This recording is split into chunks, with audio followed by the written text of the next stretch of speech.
Hey guys, welcome back to segment 2 of the installation video series for the Ford F250, F350, and Excursion. We're at the part where we're going to go ahead and take the leather cover off now. So we'll flip this over. You'll need get a flathead screwdriver. You can take these 4 clips off.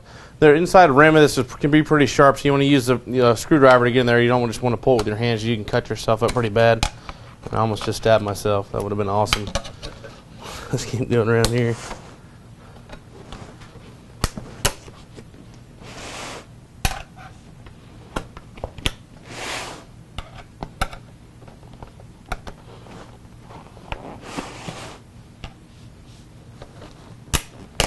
Okay. Now that the 4 clips are off, start turning it inside out from one corner. You don't want to pull it completely off, just start going around the corners, basically turning the cover inside out.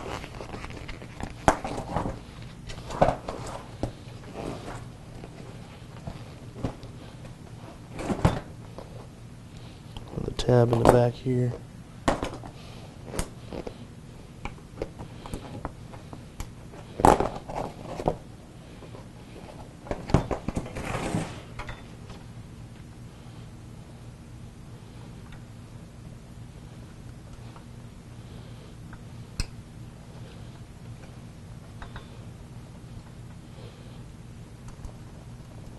There we go.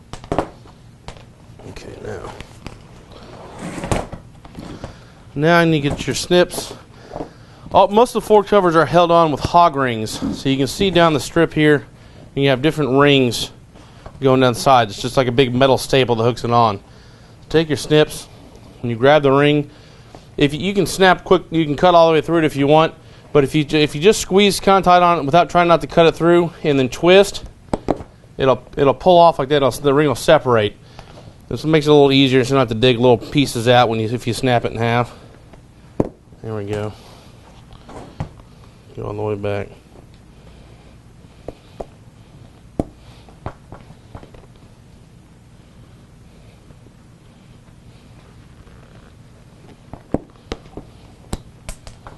Okay.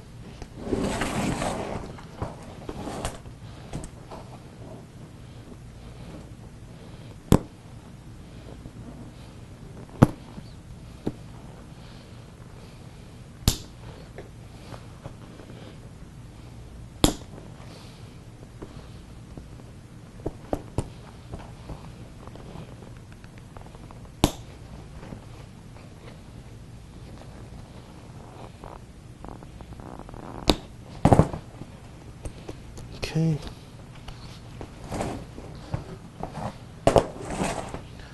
Now we got the one in the middle here.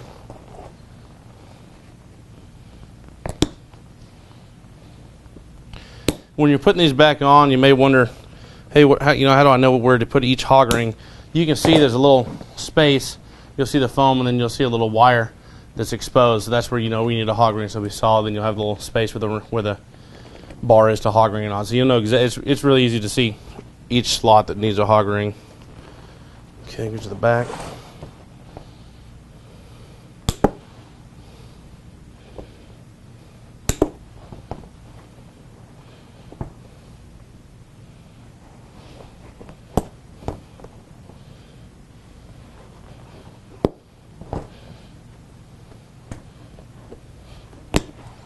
Okay, now all the pieces that actually got cut all the way through, you want to come back through with a pair of needle nose.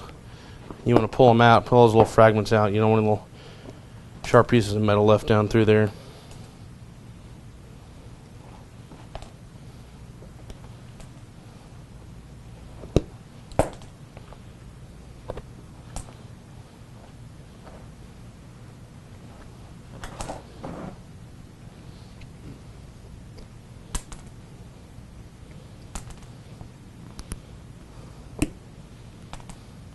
This bar actually got pulled up a little bit.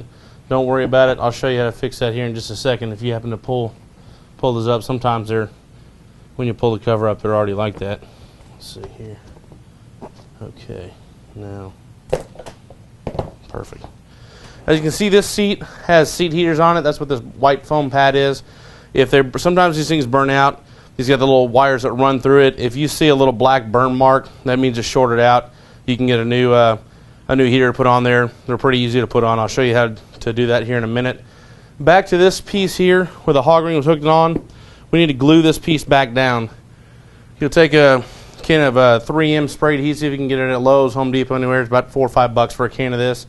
You can spray through this channel here and then reglue that back down. It's going to have to set for a little while. Let it really set up good and hard, because that's going to be, the hog ring is going to attach to that. And there's going to be a good amount of tension on that hog ring pulling up. So make sure the glue really sets before you come back and hog ring it on there. Also, the foam can really wear down over the years, the wear and tear on your truck. It's really important that with having good foam on this left panel, it's going to make your new cover wear properly. If this is really mashed down and worn out, the new cover is going to wear a lot faster on this section. And as we all know, getting in and out of a truck on the left-hand panel, this right here is the worst part. It gets the most wear and tear. This one's pretty bad. The outer panel is pretty crushed down. It's missing some foam here, and it pushes in pretty easy here. So it makes created a big spot here where it's really easy to slide out. It's kind of a big chunk missing. So we're going to go ahead and replace it with new foam. Now, the new foam's not going to have the seat heaters on it. So if your particular model has the seat heaters, we need to transfer the heater over to the new cushion. I'll grab a new cushion and walk you through how to do that. So here's the new foam.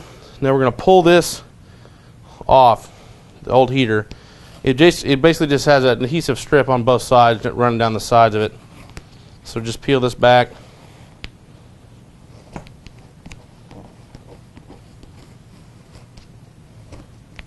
we go.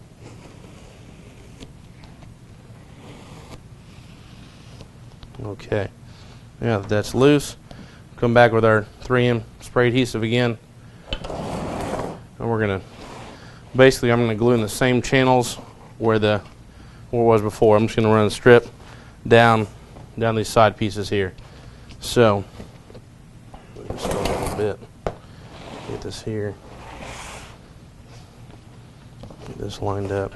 There's a little trough in the back here too for your wires to run. You get that kind of lined up.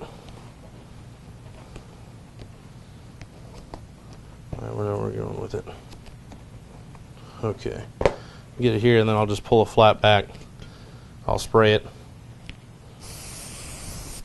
And I'll lay this back down. I'll do the same here in the front. We'll go all around and do that. Now you want to make sure that you don't pull the front too far forward. There's this little gap here that goes down through. See where the heater goes from the front, this section to the front here.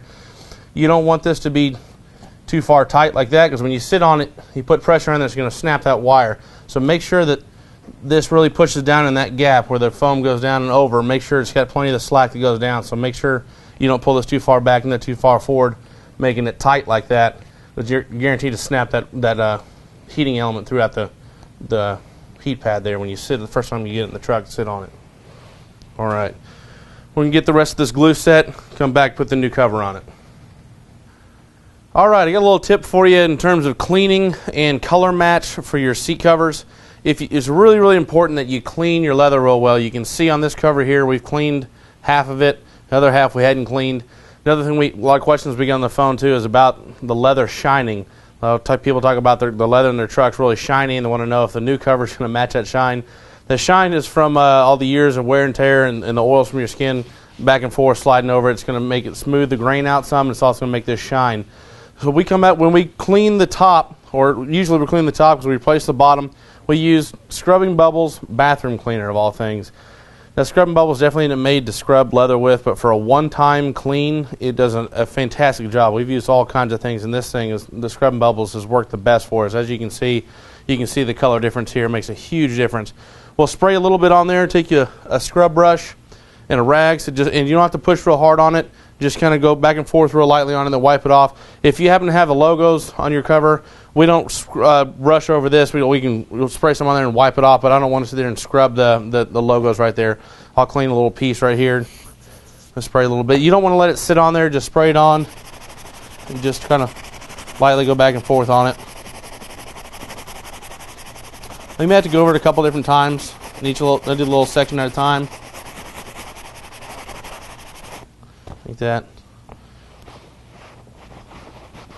I'm going to wipe that up. You can look at all the dirt and everything came off just that one little section. So keep doing that throughout your cover. Once you clean that, you're going to find that the color match is going to be really spot on. After you clean it with the scrub and bubbles, you want to come back with a Lexol cleaning kit. They have a cleaner, conditioner.